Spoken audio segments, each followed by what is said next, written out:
আসসালামু আলাইকুম। আমরা চলে আসছি এই বড়লেখার বিখ্যাত যে দুধ নির্দোষ এই দই খেতে সরাসরি যেখানে উৎপাদন করে আর কি আমাদের গৌরাঙ্গদার দোকান আর কি গৌরাঙ্গের দুধ নির্দোষ দেখতে পাচ্ছেন এই যে আমরা আসলে ফেঞ্চিগঞ্জ থেকে চলে আসছি, সিলেট থেকে আমরা ছয়জন, খুব অনেক দূর আর কি চলে এসে দেখতে পাচ্ছেন এই যে আমরা এখন খাবো আর কি।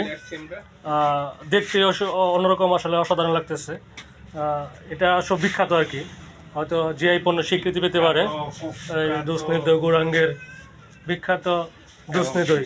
আমরা চলে আসছি সাদ্দাম ভাই, রাজাল ভাই, জাহাঙ্গীর ভাই, জোনায়েদ মাস্টার, আমাদের এই ডাক্তার। যে এই বাজারটা হলো, বাজার নাম কি?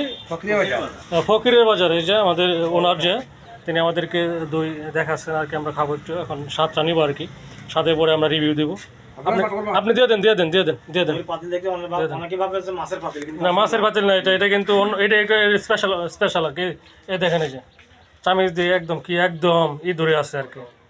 হ্যাঁ, ঘন একদম মহিষের দুধ দিয়ে না, একদম মহিষের খাঁটি মহিষের দুধ আর কি, মহিষের খাঁটি দুধ দিয়ে একদম তৈরি করে আর কি। ফকিরের বাজার আমরা চলে আসছি।